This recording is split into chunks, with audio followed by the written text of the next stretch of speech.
আসসালামু আলাইকুম রহমতুল্লাহি ওবারাকাতুহ।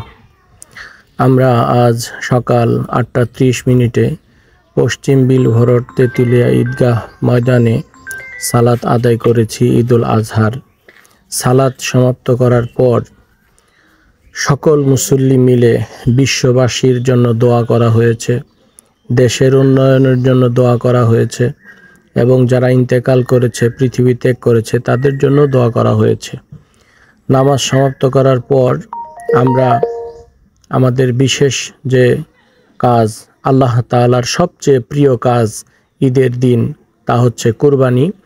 এই কুরবানি করার জন্য আমরা বের হয়েছিলাম। কুরবানি দাতা যারা ছিলেন তাদের বিশুদ্ধ নিয়তের পরিপ্রেক্ষিতে আমরা কুরবানির গরু জবাই করে দিয়েছি। বিশেষ করে তেঁতুলিয়া গ্রামের যত কুরবানি হয়েছে আমি জবাই করেছি। আবার বিলভরট পশ্চিমপাড়া গ্রামের কুরবানিগুলো আমার ছোট ভাই ইমরান কুরবানি করেছে। তো দেখতে পাচ্ছেন অনেক মুসল্লিরা এখানে ছিল।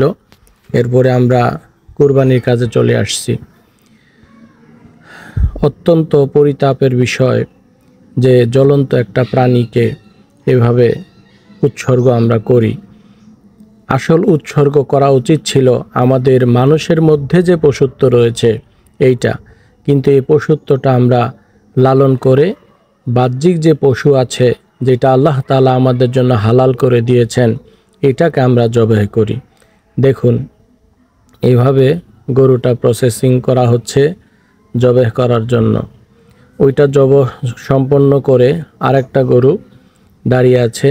এটাকে দেখুন একটু কিভাবে খুব কৌশলে মাটিতে শুয়াইয়ে দেওয়া হয়।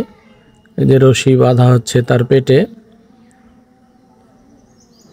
একটু দেখতে থাকুন। এটাও মাটিতে ধরাশায়িত করা হবে। তো পশু কুরবানির প্রথা চালু হয়েছে আমাদের মুসলিম জাতির পিতা হযরত ইব্রাহিম আলাইহিসসালাম এবং ইসমাইল আলাইহিসসালামের হৃদয় বিদারক যে ঘটনা, এটা আমাদের সকলের জানা। সেই ঘটনার পরিপ্রেক্ষিতেই এই কুরবানির প্রথা চালু হয়েছে। যদি ইসমাইল আলাইহিসসালামের ত্যাগ তিতিক্ষা এবং ইব্রাহিম আলাইহিসসালামের ত্যাগ তিতিক্ষা আমাদের সাথে মিলে যায় তো আলহামদুলিল্লাহ, এবং এটাই হওয়া উচিত। যেভাবে আমরা পশুগুলোকে কুরবানি করছি, আমাদের মধ্যে যে পশুত্ব রয়েছে এটাকেও যেন আমরা উৎসর্গ করতে পারি।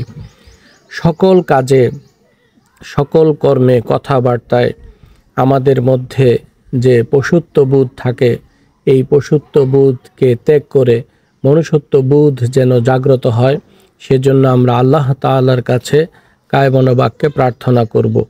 তো বিশ্বের যত পশু কুরবানি হয়েছে, ছাগল, ভেড়া, দুম্বা, উট, গরু, মহিষ, এই ধরনের যত প্রাণী কুরবানি হয়েছে, আল্লাহ তাআলা সকলের পক্ষ থেকে যেন এই কুরবানিটা কবুল করে নেন এবং সকলের জন্য দোয়া করি আল্লাহ যেন সবাইকে নেক হায়াত বাড়িয়ে দেন। সবাইকে ধন্যবাদ জানিয়ে আজ এখানেই শেষ করছি।